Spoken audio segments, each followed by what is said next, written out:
70 লাখ। এদিকে স্কুলমুখী করতে হবে। এই মাদ্রাসাওয়ালারা জিহাদি তৈরি করছে।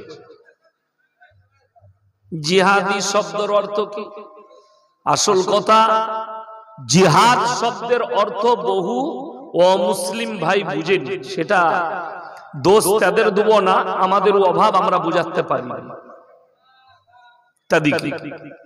জিহাদ মানে একটাই, মানে তারা জানে যে মুসলমান কাছে অর্ডার আছে, কোরআনে আছে, কাফেরকে কেটে দাও।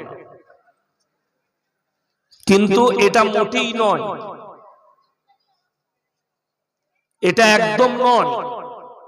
এই যে মাদ্রাসায় যে কমিটিরা মেহনত করছে, এই মাদ্রাসাকে পরিচালনা করছে, এটা একটা জিহাদ। আজকের যে জলসায় দূর দূরান্ত থেকে বক্তারা এসেছেন, সভাপতি সাহেব রাত জেগে বসে আছেন, এটা একটা জিহাদ। একটা গরিব খেতে পাচ্ছে না, তার কাছে আপনি খাবার পৌঁছাবেন, এটা একটা জিহাদ। এগুলো সব ইসলামের খাতায় জিহাদের মধ্যে পড়ে। আর যদি আপনার মসজিদ মাদ্রাসাকেও ভাঙতে চাই, সেইটাকে নিজের জান মাল দিয়ে হেফাজত করা, এটাও একটা জিহাদ। তাতে আপনার প্রাণ যেতে পারে। একটা তথ্য শুনে যান, যদি কোনো অমুসলিম ভাই আমার বয়ান শুনেন, ইউটিউবে, ফেসবুকে কিংবা এখানে এসছেন, কান পেতেছে, তাদেরকে আমি ওয়েলকাম জানাবো, স্বাগত জানাবো, সাদরে গ্রহণ করব। যে ইসলাম পৃথিবীর বুকে যে ভালোবাসা, যে মহব্বত ইসলাম দিয়েছে, পৃথিবীর কোন ধর্মে সেই মহব্বত, সেই ভালোবাসা শিখাতে পারে। তার নাম্বার 1 প্রমাণ আপনারা বেলডাঙ্গার মাটিতে আছেন। আজকে আমি গাড়িতে আসছি, আমার একটা ফোন এসেছিল, একজন অমুসলিম ভাই, যদিও আমি তাকে চিনি না, হিন্দু ভাই ফোন করেছে। স্যার দুটো কথা বলবো, বলুন কি হয়েছে। আমি গত 3 দিন আগে বক্তব্য রেখেছি, ফেসবুকে গেছে বক্তব্য। আমাদের দেশের একজন বাংলার আর্টিস্ট, বলিউডের আর্টিস্ট, তার নাম মিঠুন চক্রবর্তী। সে একটা বক্তব্যে বলেছে, ভারতের স্বরাষ্ট্র মন্ত্রী বসেছিলেন, যে মুর্শিদাবাদ डिस्ट्रिक्ट में 70% मुसलमान है और 30% हिंदू है। बोले ये 70% को काट कर भागीरथी में डाल देंगे, नहीं डालेंगे वो अपवित्र हो जाएगी। गंगा मां पवित्र है, उसको हम उसमें नहीं डालेंगे, उनके घर में गाड़ देंगे। তো এই ভদ্রলোক বললে, আপনি এটা বলেছেন? আপনাদের একজন এমএলএ মুর্শিদাবাদের, সে যে কিছুদিন আগে অন্য কথা বলেছিল অমুসলিমদের জন্য। আমি বললাম, মুসলিম বলুক আর হিন্দু বলুক, নেতা বলুক আর মৌলবি বলুক, যেই বলেছে সেই অপরাধী, সে যেই হোক, মুর্শিদাবাদের এমএলএ হোক আর এমপি হোক, তুমি যদি বলো হিন্দুদিকে মেরে দাও, তোমার থেকে বড় শরীয়তে অপরাধী আর কেউ নেই। ইসলাম তরিকা দিয়েছে, কোরআনে আছে, তোমরা কারু দেব দেবীকে গালি দিও না, কারু ধর্মকে গালি দিও না, নিজেরটা থেকে সরে যাও না। আপনি কালমা দাওয়াত দেন, ইনশাআল্লাহ আল্লাহ যাকে হিদায়াত দিবে সে হিদায়াত পাবে। যদি বলেন ভারতে কি মুসলমান ইসলাম ও মুসলিম ভাইরা ইসলাম কবুল করছে, এ বেলডাঙ্গার ভাইয়েরা শুনে যান, এই শেষ রাত্রিতে এটা আমাদের কোন সমীক্ষা নয়। আজ তাক বলে একটা চ্যানেল আছে, তার একজন অ্যাঙ্কার আছে, তার নাম হচ্ছে সুধীর চৌধুরী। সে নিজের ল্যাবেতে ডেকেছে বাগেশ্বর ধাম বাবাকে, আর বলছে, বাবা आपको एक आंकड़ा दिखाएंगे। आंकड़ा माने बुझेन আপনারা, যারা হিন্দি উর্দু জানে তারা বুঝে। आंकड़ा माने হচ্ছে গুনতি, হিসাব। বললে আপনাকে একটা হিসাব দেখাবো কিসের, 2015 থেকে 2021 কত বললাম, কথা বলবেন কত বললাম, 2015 থেকে 2021 এই সময়ের ভেতরে কতগুলো অন্যান্য ধর্মের মানুষ ইসলাম কবুল করেছে, কতগুলো অন্যান্য ধর্মের মানুষ সনাতন ধর্মকে গ্রহণ করেছে। তো তিনি কাগজ বার করলেন, বাবাকে শোনাচ্ছেন, বাবা শুনছেন কি 2015 থেকে 2021 পর্যন্ত 13 লাখ অন্যান্য ধর্মের মানুষ ইসলাম কবুল করেছে। জোরে বলুন সুবহানাল্লাহ। 13 লাখ। बाबा के आबार बोले बाबा ये भी आंकड़ा देख लीजिए, और दूसरी धर्म से अन्य धर्मेर मात्र 30,000 लोग तारा सनातन धर्म के निये ग्रहण करेছে। कितना अंतर है यार, पार्थक्यটা কত? बाबा बोलছেন आसमान और जमीन का फर्क, आसमान और जमीনের फर्क। আপনি ভেবে দেখুন, আমরা কেউ কি গালি দিই? কথা বলে আমার 1 লাখ জলসা ছুটছে ইউটিউব আর ফেসবুকে, একটা কোন অমুসলিম ভাই, কোন শিক্ষিত মুসলমান ভাই একটা জলসা যদি বার করতে পারেন, আমি শ্রী রামজিকে গালি দিয়েছি, শ্রী কৃষ্ণজিকে গালি দিয়েছি, দুর্গাকে গালি দিয়েছি, কালী ঠাকুরকে গালি দিয়েছি, সরস্বতীকে গালি দিয়েছি, একটা যদি বার করতে পারেন আমি জীবনে আর সমাজের বুকে বক্তব্য দেব না। এখন আমি স্টেজে আছি 1.5 ঘন্টা, যদি কেউ বার করে দেখাতে পারেন, আমি আজকে পয়সাও নেব না, নেমে গাড়ি চেপে পালিয়ে যাবো, জীবনে বক্তব্য দেব না। কাল থেকে জলসা বন্ধ, মাদ্রাসার ক্লাস দিন। কিন্তু বড় কষ্ট লাগে, প্রতিনিয়ত ভারতের কেউ না কেউ নবীজিকে গালি দিচ্ছে, কেউ না কেউ রাসূলকে গালি দিচ্ছে, কেউ না কেউ কোরআনকে গালি দিচ্ছে, কেউ না কেউ দাড়ি টুপিকে গালি দিচ্ছে, কেউ না কেউ মুসলমানকে ধরে জয় শ্রীরাম বলে মারছে। আমি 2 দিন আগের ভিডিও দেখলাম, আমাদের বাংলার, যদিও জায়গাটা জানা যায়নি কোথায়, একটা হিন্দু পাড়ায় একটা মুসলিমদের হোকার, ছেলেটা কিন্তু মুর্শিদাবাদেরই হবে, কি করে থালা বাসন এসব বিক্রি করে। সে বেচারা গলিতে ঢুকেছে, তাকে জিজ্ঞেস করছে তোমার নাম কি? সে নাম বলেছে মুসলিম। বলে না না, এদের কাছ থেকে কেউ মাল কিনবে না। মেয়েটা বলছে বেরিয়ে যাও, এর কাছে মাল কিনো না, এরা টাকা ইনকাম করবে, আবার বাড়িতে গিয়ে আমাদিকে মারবে। এখনো পর্যন্ত সেই মেয়েটা অ্যারেস্ট হয়নি, এখনো পর্যন্ত মিঠুন চক্রবর্তী অ্যারেস্ট হলো না। দুঃখের বিষয়, আপনাকে এখানে দুটো কথা ভাবতে হবে, শুনে যান। কুকুর দুটো সময় চিল্লায়, কটা সময় বললাম? কুকুর 2 সময়ে চিল্লাতে শুরু করে। এক, যখন কুকুর খেপে যায়, कुत्ता जब भौंकता है 2 टाइम भौंकता है, अगर कुत्ता पागल हो जाता है तो भौंकना शुरू करता है, और दूसरी टाइम अगर पीछे मालिक खड़ा रहता है तो कुत्ता भौंकता है। বুঝতে পেরেছেন না পারেন? কুকুর দুটো টাইম চিল্লায়, হয় যখন কুকুর খেপে যায় তখন চিল্লায়, আর তা না হলে পেছনে মালিক দাঁড়িয়ে থাকলে সে কুকুর চিল্লায়।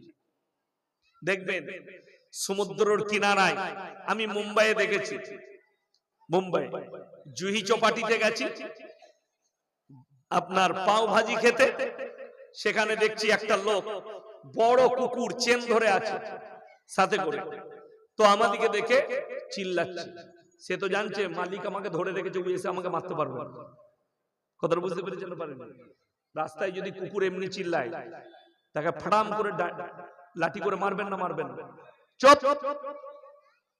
কুকুর এই দুটো সময় চিল্লায়। যারা গাল দিচ্ছে, हम वो कुत्ते को कह रहा हूं, रसूल को गाली दे रहा, पहले आंकड़ा तो सुन लो। আমার নবীজিকে যত গালি দেবে তত ইসলাম প্রতিষ্ঠিত হবে। জোরে বলুন সুবহানাল্লাহ। আপনারা দেখতে পেলে এই মৌলবীদের কত খারাপ কাজ আমাদেরকে বলছে মাদ্রাসা ছাড়। আপনার দুটো বাচ্চার বক্তব্য শুনলেন, হাদিস পড়াগুলো শুনলেন, একজন হাদিস পড়লো, একজন মানে বলল, আপনারা শুনতে পেলেন। মৌলবীরা তো এই কাজ করছে। আজকে শুনেলেন আল্লামা ইকবালের ভাষা, ইস ঘর কো আগ লাগি ঘর কি চিরাগ। মুসলমান, তোমরা নিজেদের ঘরে নিজেরা আগুন ধরিয়েছো। পশ্চিম বাংলার অ্যাসেম্বলিতে এতগুলো মুসলমান এমএলএ এমপি আছে, এদের মুখে কুলুপ এঁটে আছে। আমি চ্যালেঞ্জ ছুড়ে বেলডাঙ্গায় বলে গেলাম, নাজিয়া ইলাই খান বলে একটা দেহ ব্যবসায়ী মেয়ে বিজেপির পাট্টা লাগিয়ে আছে গলায়, প্রতিনিয়ত রসুলকে গালি দিচ্ছে, কোরআনকে গালি দিচ্ছে, ইসলামকে গালি দিচ্ছে। অথচ আমরা যেদিকে ভোট দিয়ে অ্যাসেম্বলিতে পাঠালাম, এরা নিজের পদের জন্য চুপচাপ বসে আছে, প্রতিবাদ কেউ করে। একটা প্রতিবাদ বার করে দেখিয়ে দেন कि हमारे रसूल को गाली दे रहा है। अगर हिम्मत है तो एक मर्तबा हमारे साथ बैठकर देखो, मैं प्रूफ कर दूंगा कि हराम क्या औलाद। আমি চ্যালেঞ্জ ছুড়ে বললাম, আমি তসলিমা নাসরিনের বই থেকে তসলিমা নাসরিনকে আমি প্রমাণ করিয়ে দিতে পারবো সে হারামের আওলাদ। তার বই থেকে, সে নিজের বইয়ে নিজে লিখেছে আমি হারামের আওলাদ। কে? তসলিমা নাসরিন। কেন? বইটার নাম লজ্জা। লজ্জা বইয়ে লিখেছে আমি আমার মাকে আমার চাচার মশারিতে দেখেছি। যার মা চাচার সাথে শোয় তার জন্ম হালাল কি করে হতে পারে? তসলিমা নাসরিন তো হারামের আওলাদ, অবৈধ সন্তান, যেটাকে বাংলা ভাষায় বেদ সন্তান বলা হয়। সে আমার রাসূলকে গালি দেয়, সে মা আয়েশাকে গালি দেয়, সে কোরআনকে গালি দেয়, সে দাড়ি টুপিকে গালি দেয়। বড় কষ্ট লাগে। আজ থেকে আপনাদেরকে বলছি, নিয়ত করুন আমরা কোরআনের সঙ্গে থাকবো। জোরে বলুন ইনশাআল্লাহ। বলতে ভয় লাগছে? গরুগুলো তো আপনারাই খাচ্ছেন, গলার আওয়াজ বেরোয়নি। আমি কি খেলাম? কিছু খেয়েছি? একটা রুটি খেলাম উপরে বসে। এখন আমি পুরো পাওয়ারটা দিই নাই, নিতে পারবে না, কানগুলো ফেটে যাবে। আর তোমরা গরুর গোশত দিয়ে ভাত খেয়েছে, গলা বেরোচ্ছে। আরে এমন আওয়াজ দাও মিঠুন চক্রবর্তী যেন বুঝতে পারে না বেলডাঙ্গায় যাওয়া যাবে। বড় কষ্ট লাগে এইসব মানুষগুলোকে দেখে। দেখেই তো চন্ডাল মনে হয়,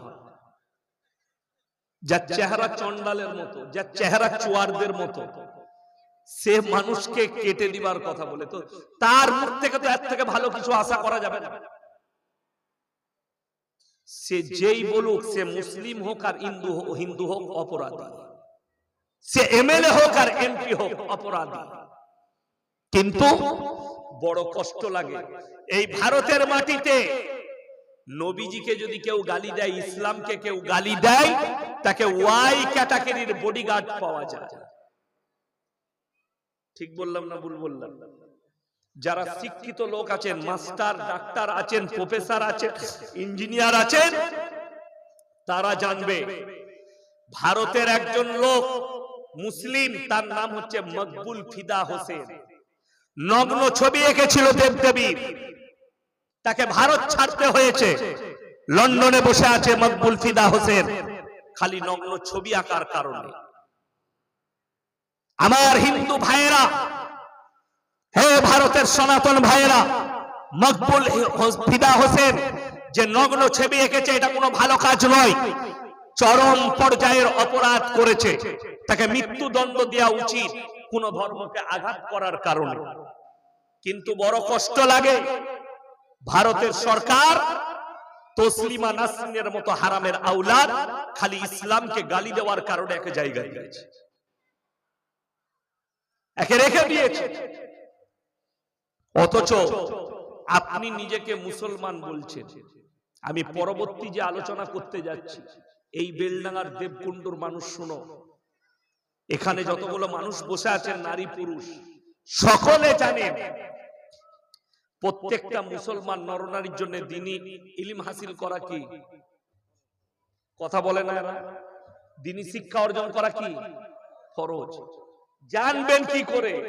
যারা ফজরের নামাজ পড়ে বিড়ি না খেলে হাগা হয় না, তারা আবার জানবে কি? বললেই আমি অপরাধী। পায়খানা ঘরে বসে গুটখা খাচ্ছে, পায়খানা ঘরে বসে সিগারেট খাচ্ছে, পায়খানা ঘরে বসে বিড়ি খাচ্ছে, বিড়ি না খেলে হাগা হয় না এমন অভ্যাস করেছে। তারা জানবে কি করে দ্বীনি ইলম কি? তারা জানবে কি করে জ্ঞান অর্জন কি? আপনি দেখলেন বহরমপুরের জেলে যান, হিরোইন পাচারে জেলে কে গেছে? মুসলিমদের যুবক। গাঁজা পাচারে কে? মুসলিমদের যুবক। বেলডাঙ্গায় যে লটারি বিক্রি করছে কে? কথা বলে না কে? মুসলিম। লটারি কাটছে মুসলমান, লটারি বেচছে মুসলমান। আপনি কাকে গালি দিবেন? মদ খাচ্ছে মুসলমান, মদ বেচছে মুসলমান। ঠিক বললাম না ভুল বললাম? ওই জন্য জেল কে যাবে? তুমিই যাবে। তোমার কাছেই জেল, যেহেতু তোমার কাছে দ্বীনি শিক্ষা নেই, জ্ঞান তোমার কাছে নেই, তুমি জ্ঞান হারা হয়েছো। কেন? তুমি বেঈমান কাফেরের আদর্শের মধ্যে ঢুকে গেছো।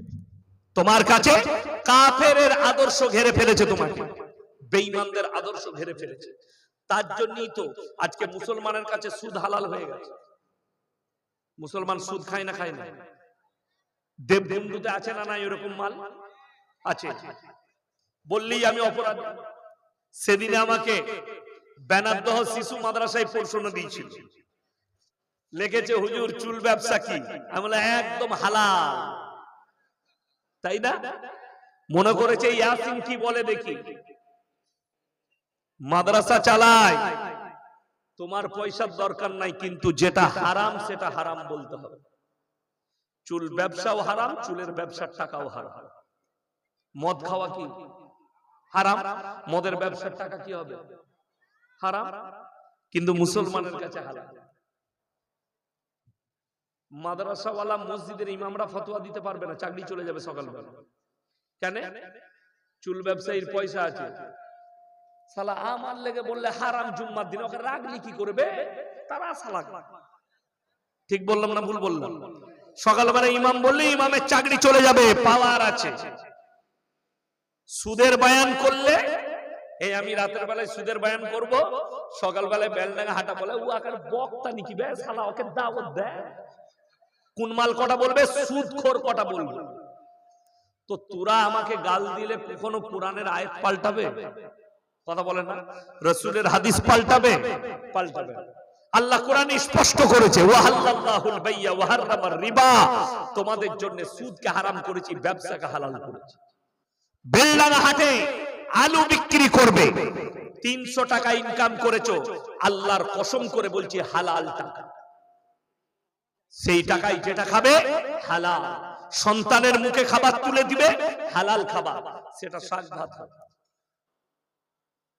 তুমি মদ ব্যবসা করবে, মুসলমানদের অবস্থা কি জানে? এত ভালো অবস্থা মুসলমানদের, সকালবেলায় বেলডাঙ্গা বাজারে গিয়ে মুরগির মাংস কিনবে, 1 কিলো মুরগির মাংস দাও তো। জবাই করেছিস তো বে? হ্যাঁ জবাই। বাবারে এত পাওয়ার দিয়ে বলছে জবাই করা ছাড়া খাবে না, এত বড় মুমিন, কিন্তু টাকাটা সুদে। কথা বুঝতে পারেননি? টাকাটা সুদে। তো আল্লাহ মাফ করুক। নবীজি সাল্লাল্লাহু আলাইহি সাল্লামের হাদিস, কেউ যদি 1 টাকা সুদ খায়, নিজের মায়ের সঙ্গে 36 বার জিনা করার সমান পাপ হবে। এটা নিম্ন পাপ। বুঝলেন? এর উঁচু স্তরের পাপগুলো কত খতরনাক হবে। সব থেকে কম বেতন ইমামের আমাদের সমাজে, ঠিক না ভুল?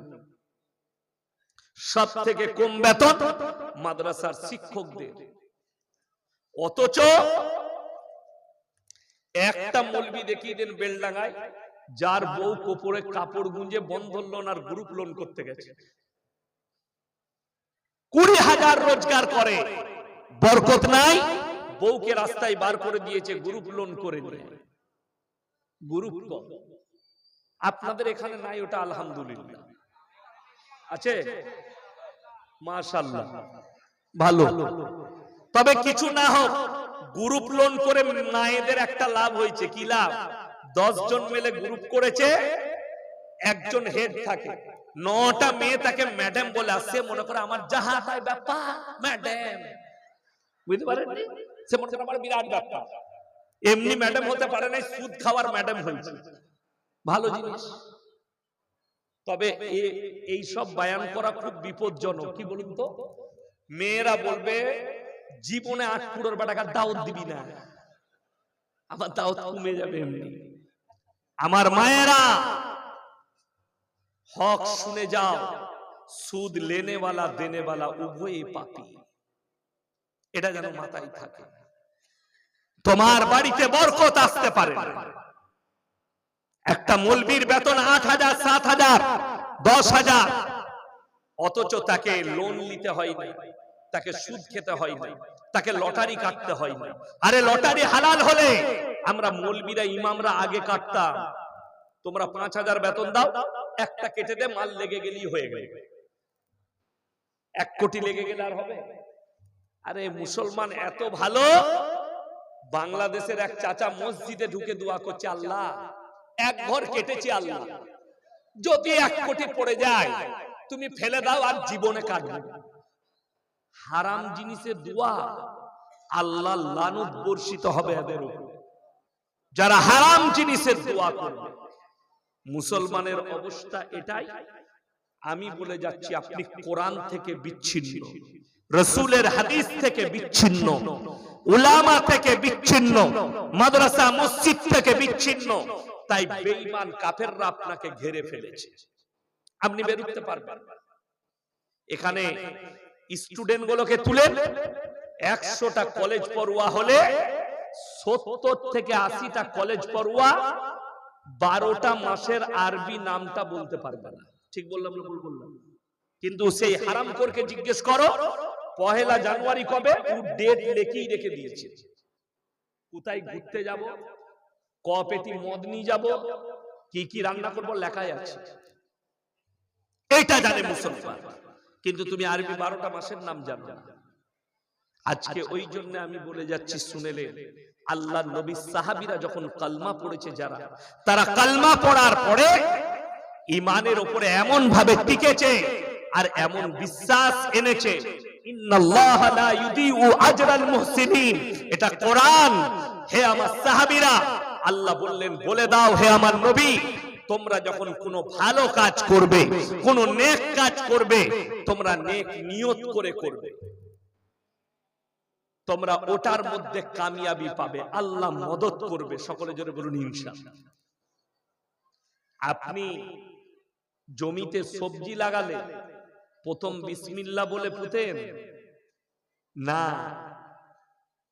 ঘরে মুনিশ আছে, মুনিশকে বললে যাবে কপিটা লাগিয়ে দিগা, তো সেই কপিতে কখনো বরকত হয়? এমনি 1 টাকা দাম হয় কপি, ওই জন্য তো 1 টাকা হয়ে যায়, তুমি তাতে বরকত পাবে না। প্রথম বিসমিল্লাহ বলে তুমি লাগাও, আল্লাহর উপরে ভরসা করে, আল্লাহ এই জমির মধ্যে যে ফসল হবে তার যা লাভ হবে হিস্সা আমি ওসর বার করে দেব, এতিম মিসকিনের জন্য মাল বার করে দেব। নিয়ত আপনার নয়। কেন? আপনি কোরআন থেকে বিচ্ছিন্ন, কোরআনের সাথে আপনার সম্পর্ক।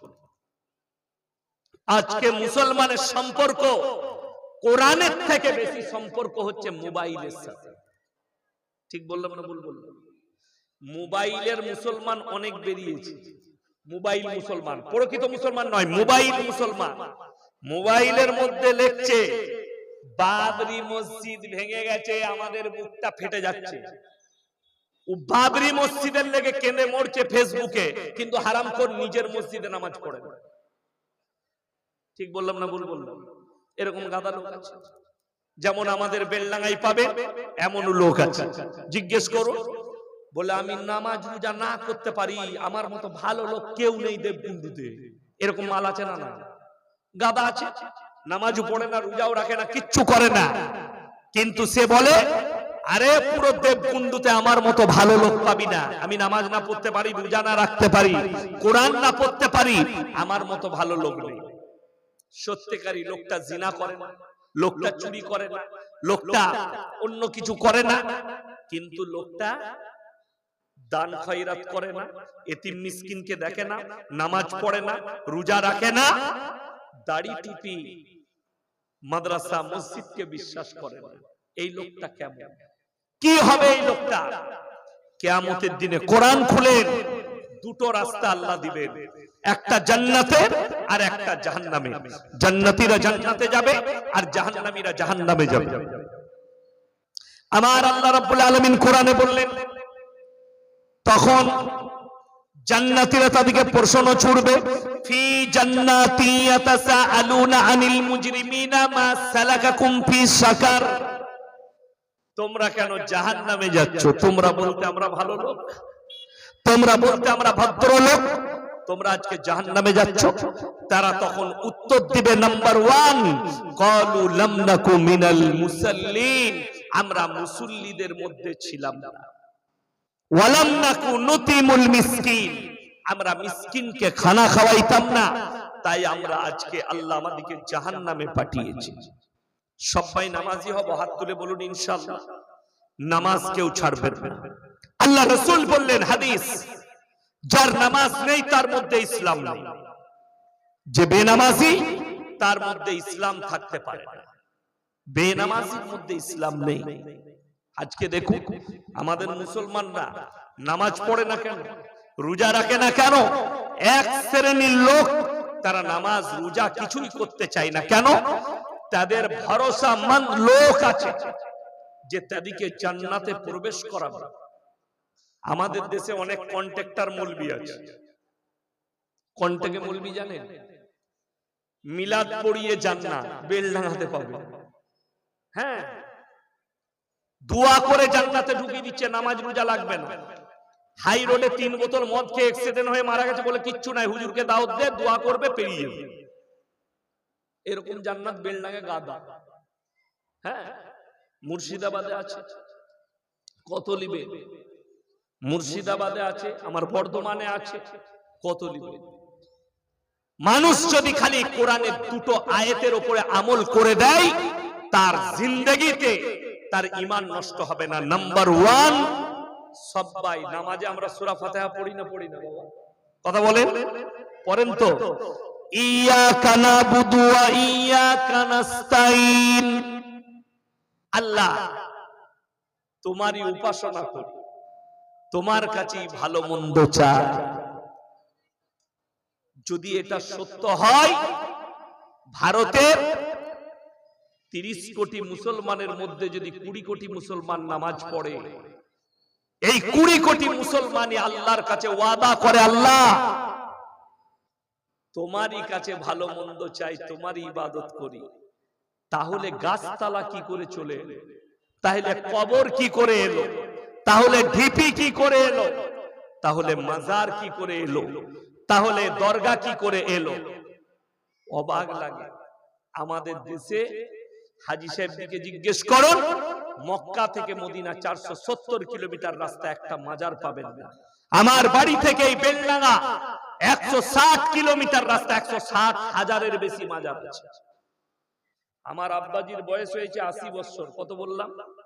80।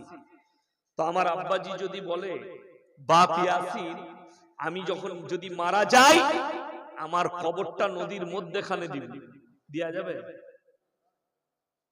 আমাকে ভাবতে হবে যে কোরআনে আছে মানুষ বয়স হলে, শুনেলেন, মানুষ যখন বার্ধক্যে চলে যায়, তখন কোরআনে আছে মানুষ খেয়ে বলে খাই নাই, শুয়ে বলে শুই নাই।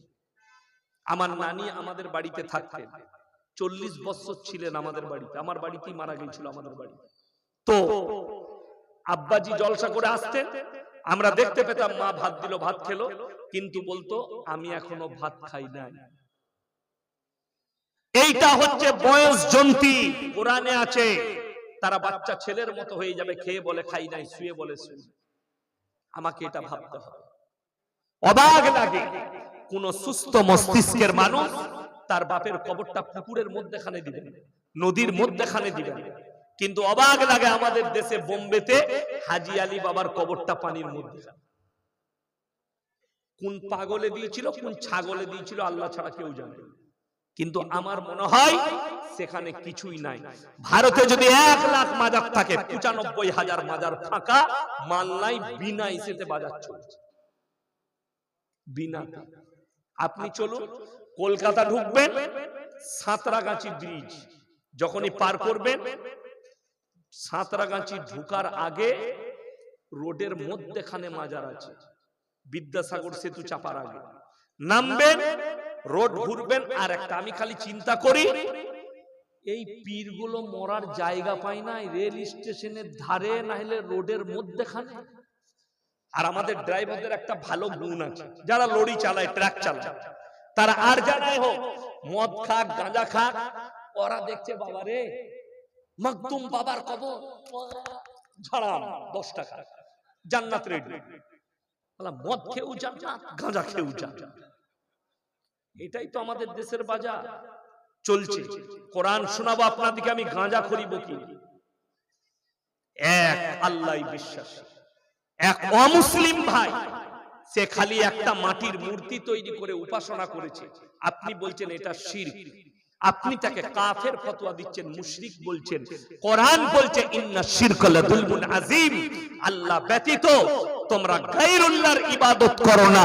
আল্লাহ ব্যতীত যারা অপরকে রব হিসাবে মেনে নিবে তারা আমার সঙ্গে চরম অপরাধ এবং শিরক করলো, এই গুনাহ আমি মাফ করব না যদি কেউ ইচ্ছাকৃতভাবে করে। কোরআন খুলেন, ইয়া আইয়ুহান নাসু যুরিবা মাসালুন ফাসতামিউ লাহু ইন্নাল্লাযীনা তাদউনা মিন দুনিল্লাহি লা ইয়াখলুকু দুবাবান ওয়া লা বিসতামাউ লাহু ওয়া ইয়াসলুবুহুমুদ দুবাবু শাইআন লা ইস্তানকিদুহু মিন। হে নবী বলে দাও, তোমরা যাদের কাছে ভালো মন্দ চাইছো, যাদেরকে মালিক মনে করেছো আল্লাহ ছাড়া, তারা একটা মাছি পর্যন্ত সৃষ্টি করতে পারে না। এটা 17 পারা শেষ পৃষ্ঠা শেষ রুকু। আল্লাহ কোরআনে বললেন মাছি সৃষ্টি অনেক দূরের কথা, মাছি যদি তাদের প্লেট থেকে কোনো জিনিস ছিনিয়ে নিয়ে যায় সেটা উদ্ধার করার মতো ক্ষমতা তাদের নেই। তারা হচ্ছে শক্তিহীন, আর আমি আল্লাহ হচ্ছি শক্তিশালী। এই বায়ান করার কারণে আপনাদের মুর্শিদাবাদের এক জিলাপি হুজুর আছে, গুটকাখোর, তাদের নাম রেখেছি, তার নাম হচ্ছে জুবের।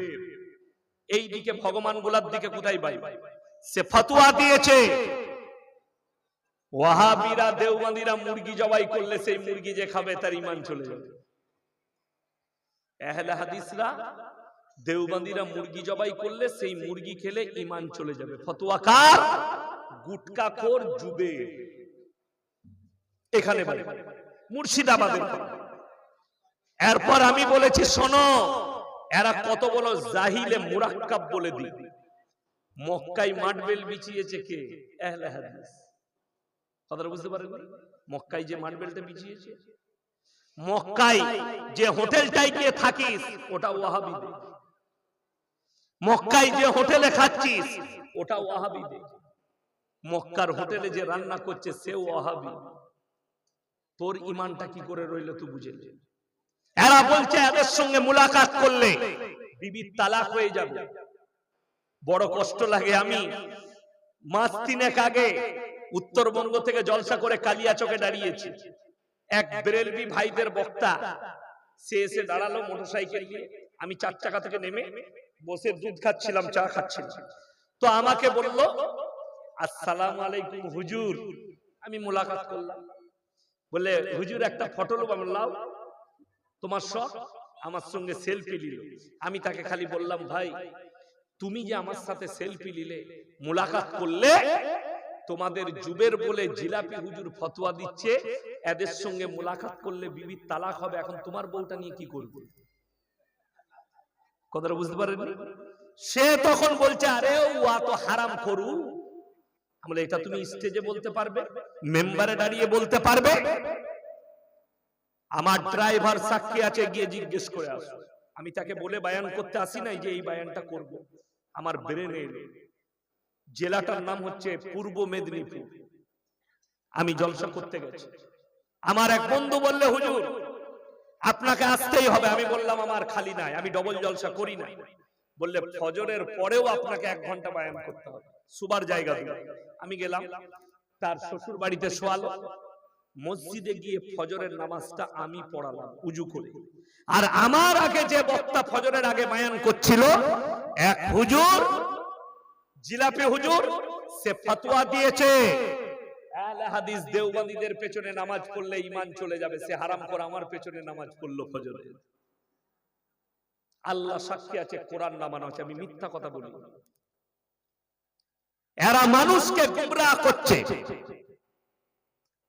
কেন? বলে এরা রাসূলকে মহব্বত করে না। সবাই একবার বলুন তো সাল্লাল্লাহু আলাইহি ওয়াসাল্লাম। এটা হচ্ছে রাসূলের মহব্বতের দরুদ। এটা দরুদ না দরুদ নয়, এটা দরুদ। আল্লাহ তুমি রাসূলের উপরে রহমত বর্ষিত করো। কিন্তু অবাক লাগে, আপনারা মোবাইলে অনেক ঝগড়া দেখেছি। আমি খালি হাওড়া জেলায় দাঁড়াইনি কিয়াম, কে কিয়াম করছিল জানি না, সে বক্তাকেও চিনি না।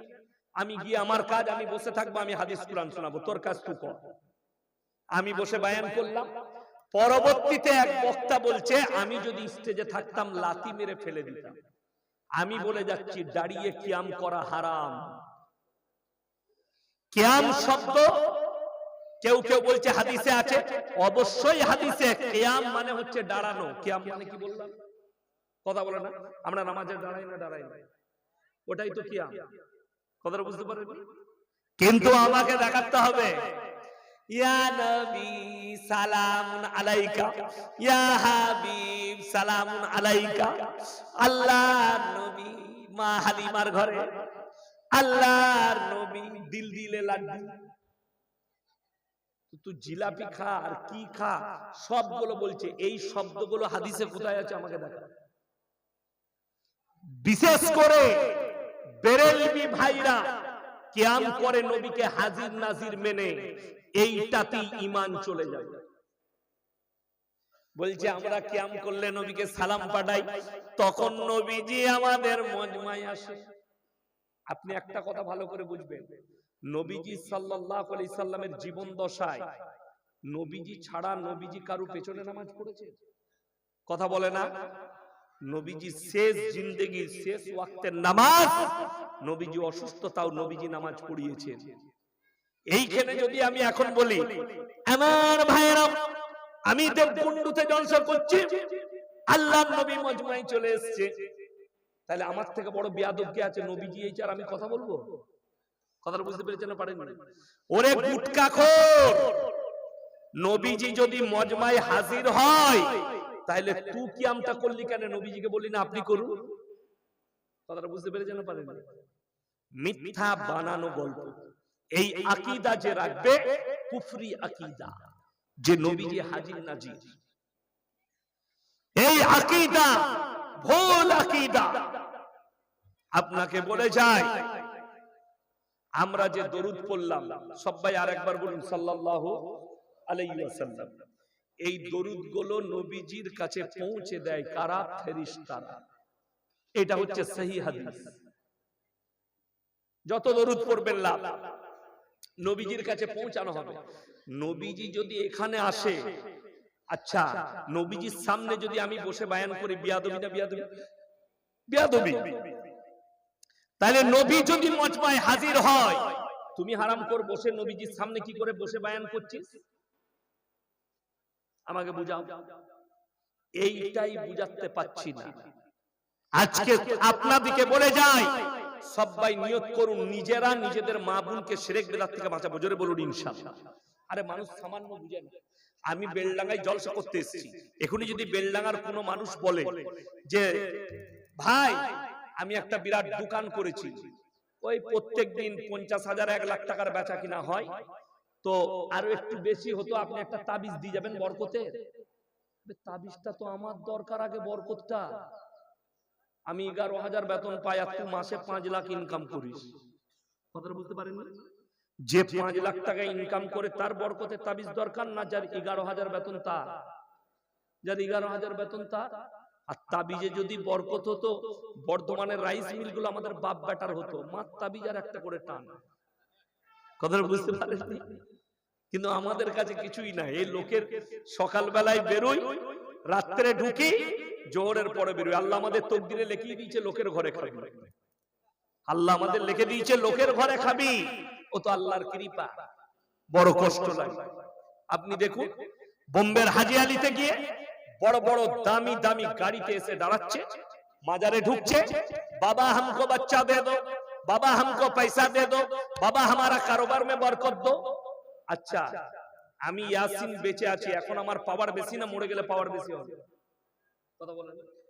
অবাক লাগে, পীর সাহেব যখন বেঁচে আছেন তখন চলতে পারছে না, খুঁড়াচ্ছে,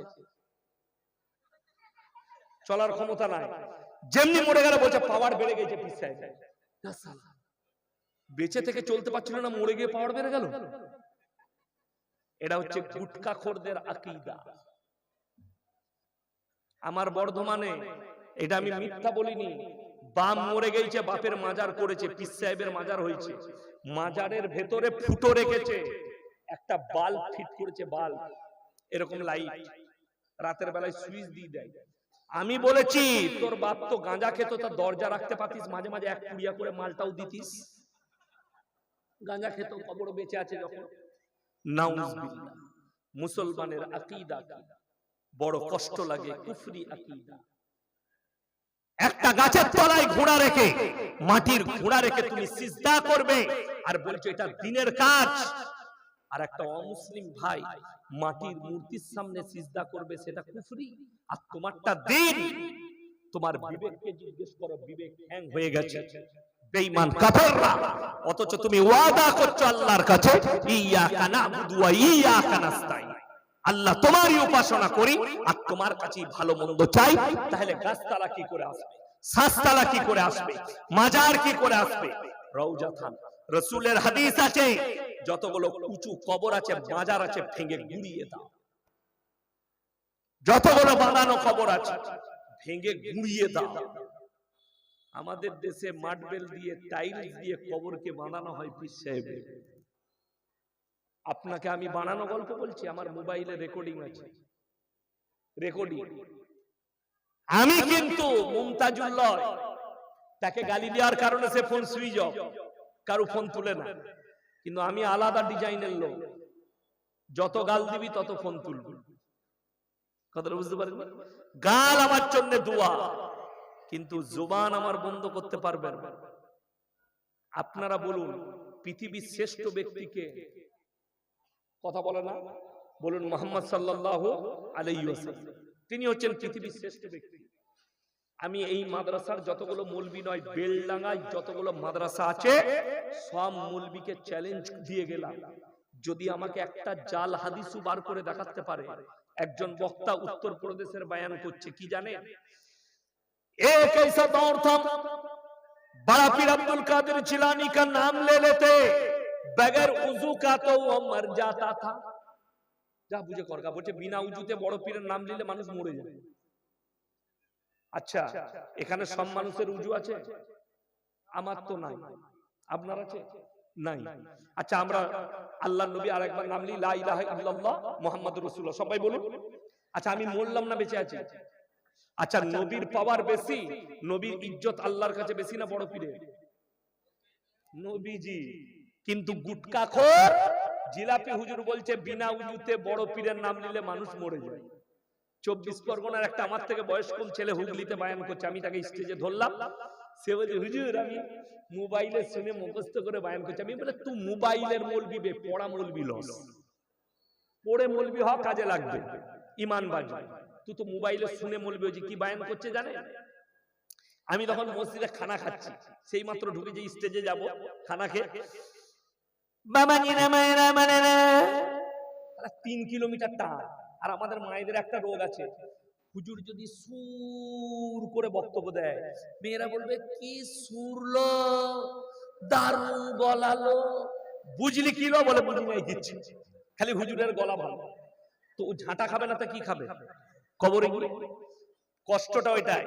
সে বলছে বাবাজিরা, ভাইয়েরা, মায়েরা, বোনেরা, আমার বাবাজিরা বড় পীর আব্দুল কাদের জিলানী, তিনি দস্তরখানে খানা খেতে বসেছেন, তেনার মুরিদ খানা খাওয়াচ্ছেন, দস্তরখানে মুরগির মাংস দিয়েছেন, দেশি মুরগি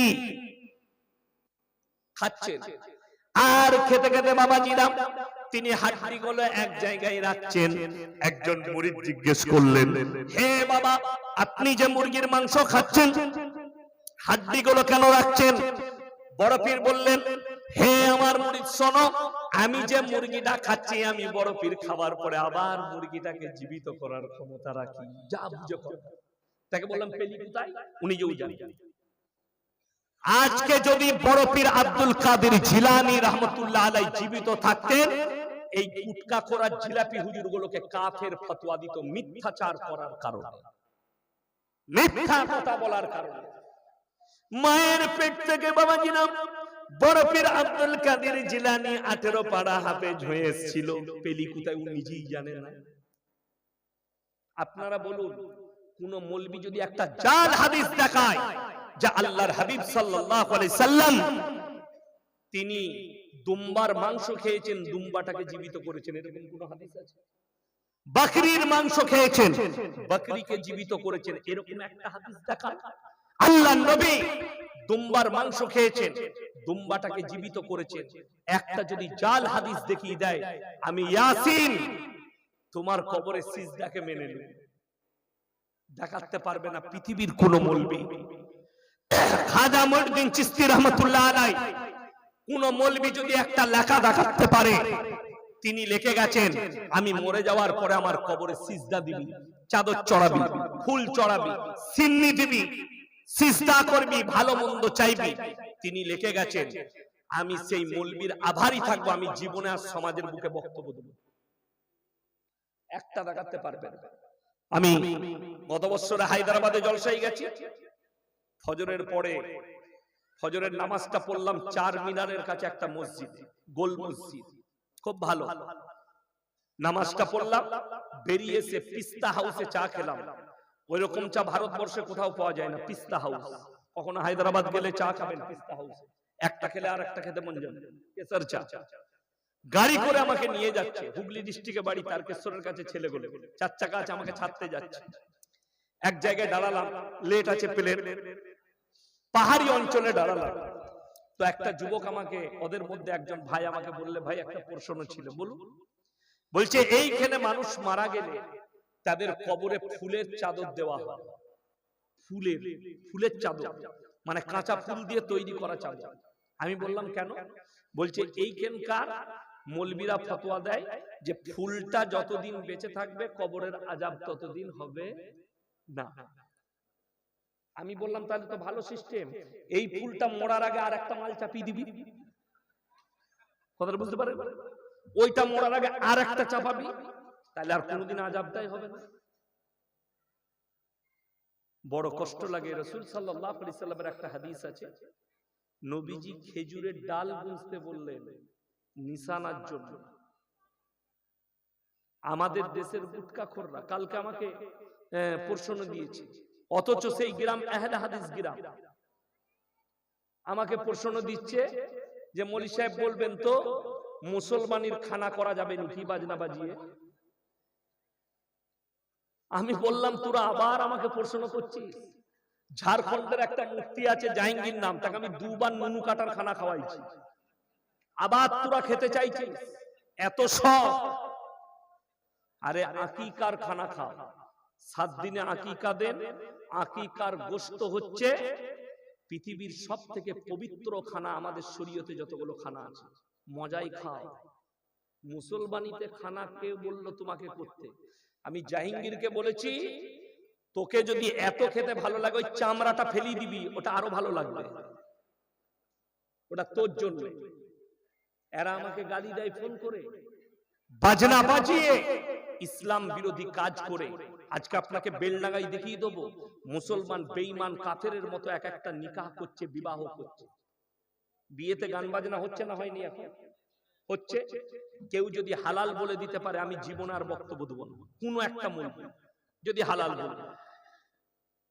অথচ ইমামকে বিয়ে পড়ানো 1000 টাকা দিতে আপনার গায়ে বাজে, অথচ 5000 টাকা ডিজে বাজাচ্ছে কে? মুসলমান। বড় কষ্ট লাগে, দুঃখ লাগে। আপনি কবরের পূজারী হলেন, কবরে সিজদা দিচ্ছেন। সব থেকে কষ্ট যে কবরে যারা সিজদা দিচ্ছে, আগে জিজ্ঞেস করো সেই কবরবাসী কি তোমার কোনো উপকার করতে পারবে? সেই কবরবাসী তোমার সাথে কি কথা বলতে পারবে? আমি যখন ছোট ছিলাম, কি বুঝলেন, আমি যখন ছোট ছিলাম, ছোট, আমাদের ওখানে একটা তেঁতুল গাছ, তেঁতুল গাছ বুঝেন তো, টক তেঁতুলের গাছ, অনেক বুড়ো, আমার আব্বাজিও ছোটবেলায় দেখেছে। তো আগে মেয়েরা মহিলারা কি করতো শুনেলেন, বিয়ে শাদী হলে প্রথম রান্না করার খাবারটা প্লেটে করে ওই গাছ তলায় দিয়ে আসতো। কি গো খালা, বুড়ো পীর সাহেব খাবে, দিয়ে চলে গেল। খাচ্ছে কে? কুকুরে।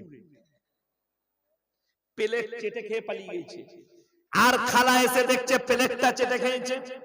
খালা বলছে, হলো দেখেছিস দেখেছিস, পীর সাহেব একদম সুন্নত আদায় করে খেয়েছে। আমরা ও খেয়েছি। মানুষ মরে গেলে কখনো খানা খেতে পারে? কথা বলে না। খাবার কোনো যোগ্যতা থাকে?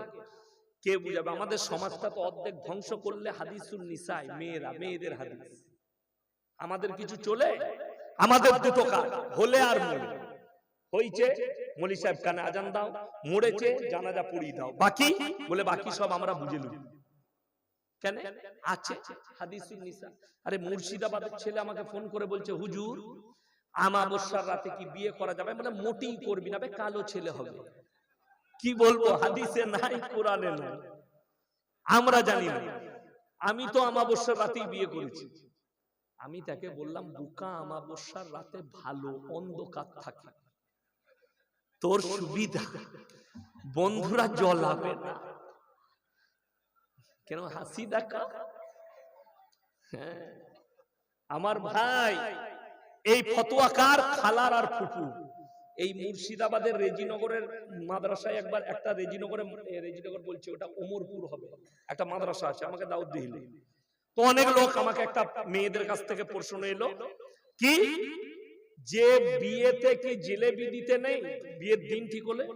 আমি কেন লিখেছে, মেয়েরা বলে বিয়ের দিন ঠিক হলে, বিয়ে ঠিক হলে, দিন ধান হলে জিলিবি দিলে বিয়েতে প্যাঁচ লেগে যায়।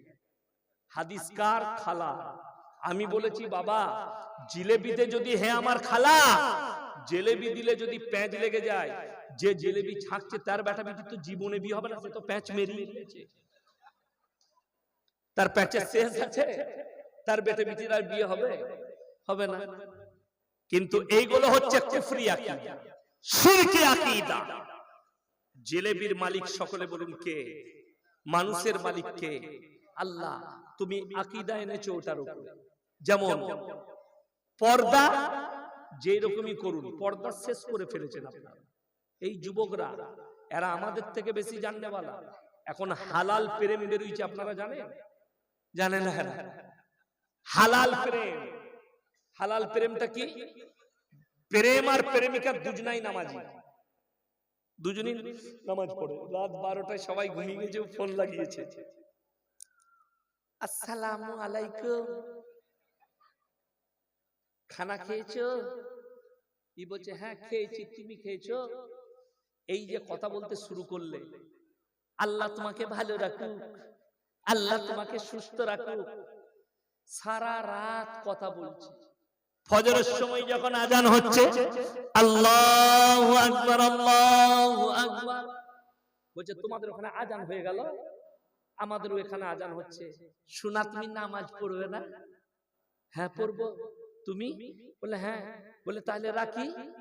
রাখবে? একটা দিবে না?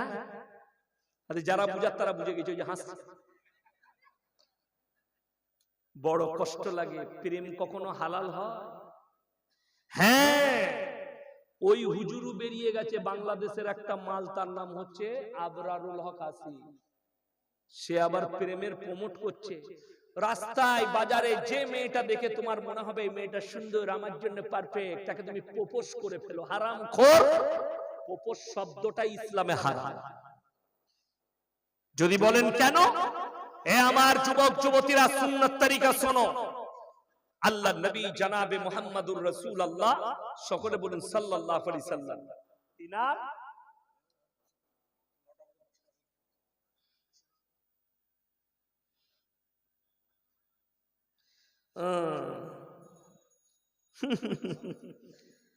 উত্তর আমি দেবই।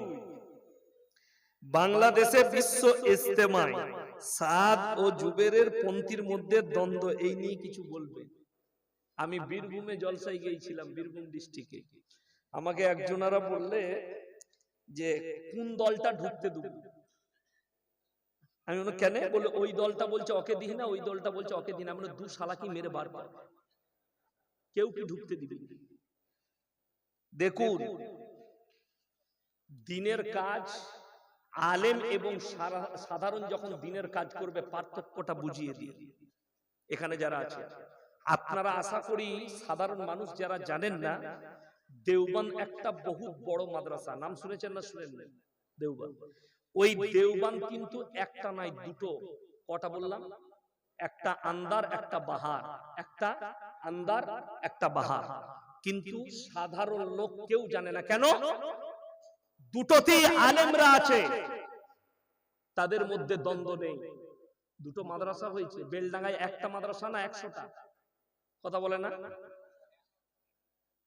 আচ্ছা, ইনারা আমাকে দাওয়াত দিয়েছে, আমি বলেছি যে আমি সুরুলিয়ায় যাব, কিন্তু দেবকুণ্ড শিশু মাদ্রাসায় যাব না। কথা বলে না? এইটা হচ্ছে আলেম, এইটা হচ্ছে আলেম। এই জায়গায় মূর্খরা জায়গা তৈরি করেছে বলে আজকে এই ফিতনা। জেনে রেখে দিবেন, যে জায়গায় ইসলামী, যে জায়গায় নেতৃত্বে উলামারা নাই, আলেমরা নাই, সেই জায়গায় মারামারি থাকবে। মাজাহির উলুম সাহারানপুর দুটো, জামিয়া ইসলামিয়া ঢাবেল গুজরাট দুটো, তার শাখায় আমি পড়াশোনা করেছি। কাফলেতা মাদ্রাসা জামিয়াতুল কিরাত কাফলেতা, দুটো ভাইয়ের মায়ের পেটের ভাই, কারি ইসমাইল বিসমিল্লাহ, মুফতি আব্বাস, দু ভাইয়ের দুটো মাদ্রাসা ভাগ হয়েছে, কিন্তু এতটুকু দ্বন্দ্ব নেই। বুখারী খতমে ভাই নিজে এসে বুখারী পড়ায়, বুখারী খতম করে। ভাই কিরাতের মাহফিল হলে ম্যান গেস্ট হিসাবে কারি ইসমাইল বিসমিল্লাহ থাকে, কোনো কিচ্ছু নাই। কেন? দুটো দলই আলেম। কিন্তু বড় কষ্ট লাগে আজকে আলেম না থাকার কারণে এতগুলো দ্বন্দ্ব দাঁড়িয়েছে। দুঃখ লাগে এই বিশ্ব ইজতেমায় আগের বারে 11 জন মার্ডার হয়ে গেছে, মুসলমানদের হাতে মুসলমানরা মার্ডার হয়েছে, এদিকে মুসলমান বলাই যাবে।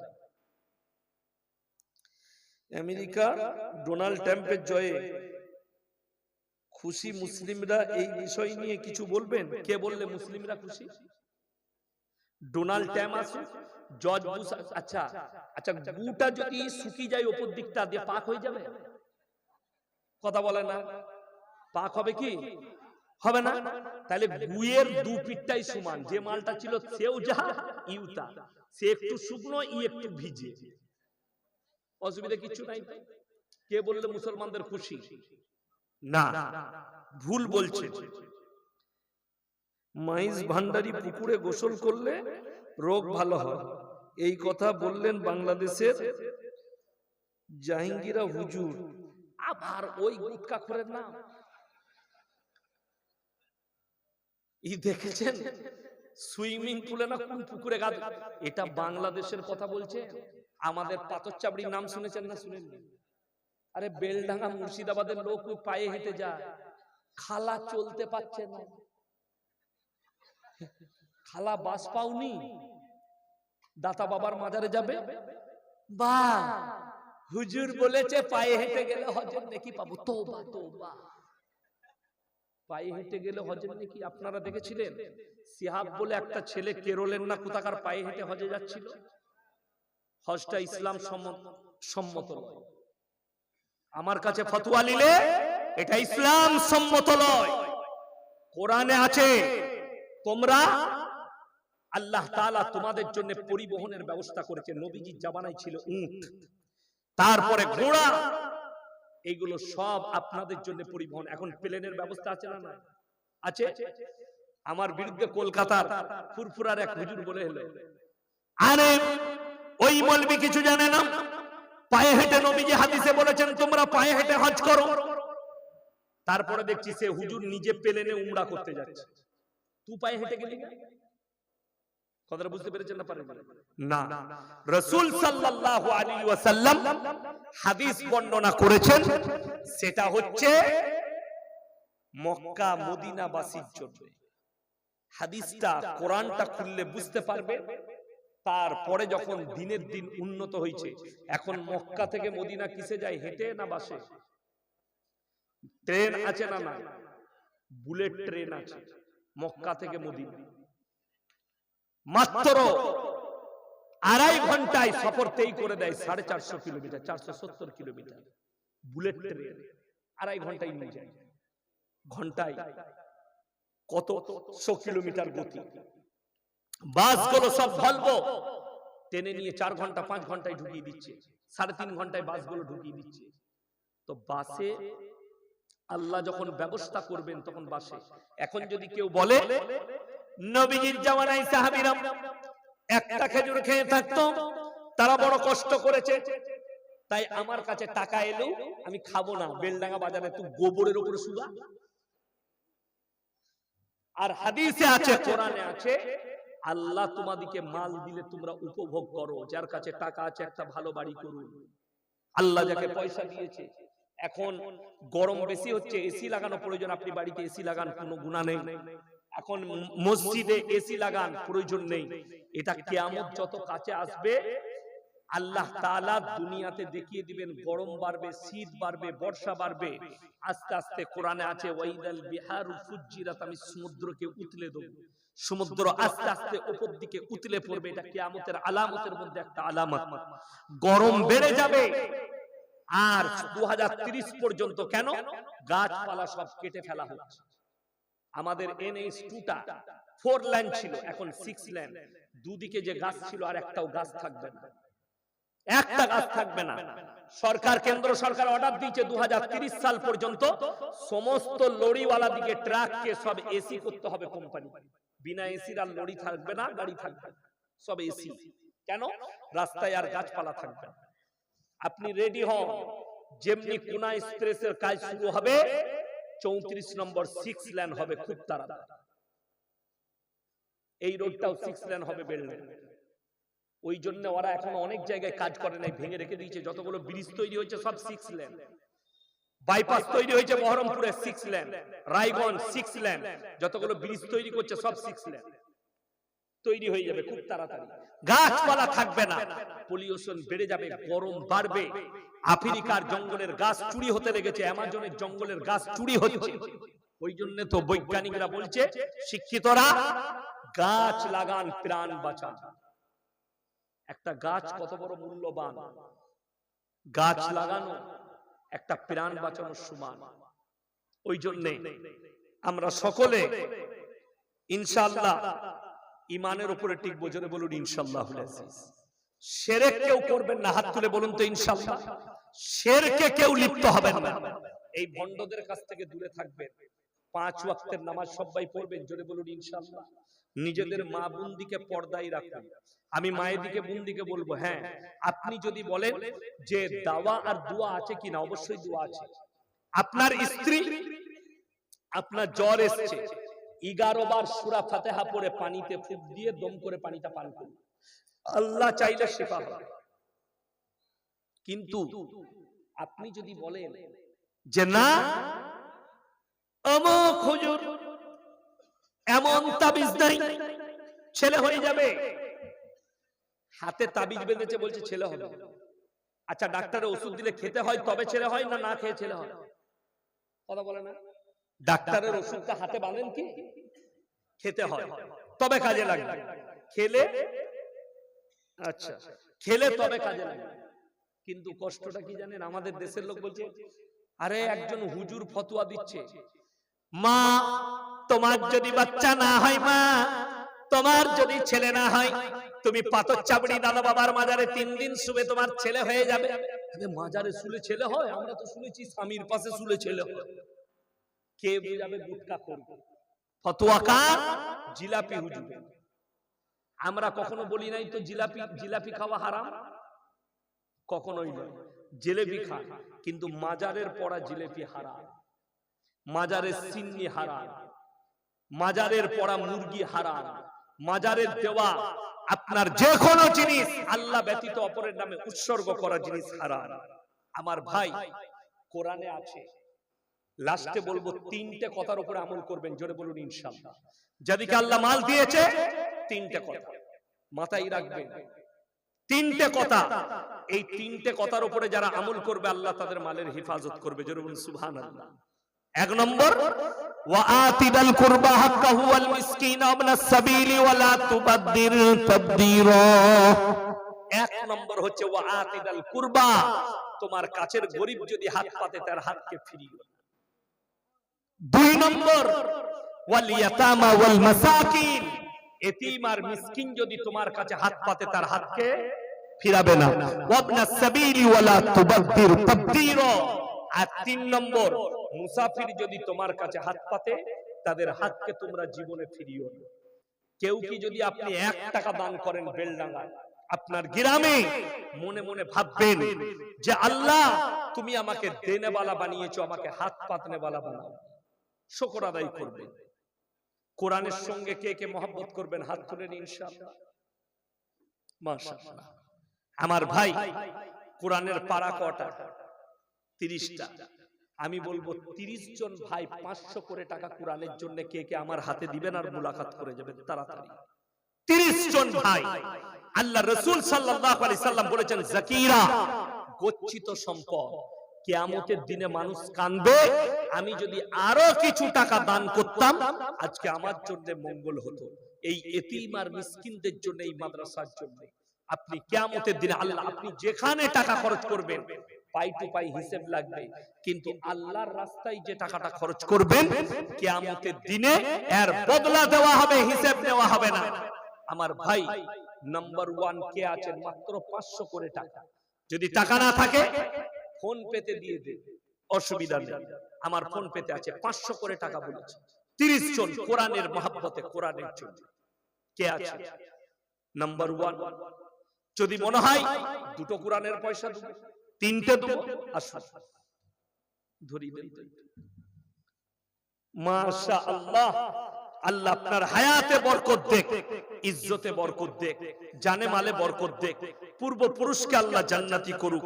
আমার ভাই আর কে আছেন? মাত্র 500 করে বলেছি, 30 জন। আমার মায়েদের মধ্যে যদি কেউ থাকেন আল্লাহর বান্দি, স্বামীর জন্য, সন্তানের জন্য, নিজের জন্য কেউ যদি দিতে চান একটু তাড়াতাড়ি আসে, মায়েরা পাঠিয়ে দেন।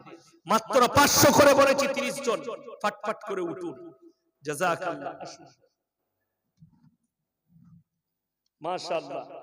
2 জন, এটা একজন, 1000 টাকা একজন দিয়েছেন। মাশাআল্লাহ, 4 জন হয়ে গেল।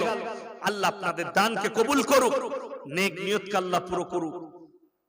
মোহাম্মদ আসগর আলী মন্ডল, দেবকুন্ডু নহরপাড়া, পিতা মাতা ও বড় আব্বার নামে 10,000 টাকা দিয়েছেন। মাশাআল্লাহ, আল্লাহ দানকে কবুল করুক, নেক নিয়তকে আল্লাহ পুরো করুক। কারোবারে আল্লাহ বরকত দেখ, রুজি রোজগারে আল্লাহ বরকত দেখ, হায়াতে আল্লাহ বরকত দেখ। আমার ভাই আর কে আছেন? মাশাআল্লাহ, আসুন ভাই, জাযাকাল্লাহ। আর মোহাম্মদ ইনসাব আলী 1000 টাকার বেনামে 5000 টাকা। মাশাআল্লাহ, আল্লাহ দানকে কবুল করো, জানে মানে ইজ্জতে বরকত দাও, কারোবারে আল্লাহ বরকত দাও, রুজি রোজগারে আল্লাহ বরকত দাও। আমার ভাই, চাদরে আদায় হয়েছে 21,892 টাকা। আল্লাহ যারা তোমার এই দিনের খাতিরে কোরআনের জন্য হাত বাড়িয়েছে, তুমি তাদের দিকে রহমতের হাত বাড়িয়ে দাও, সকলের জানে মানে ইজ্জতে বরকত দাও। আমার ভাই, আমি 30টা চেয়েছি,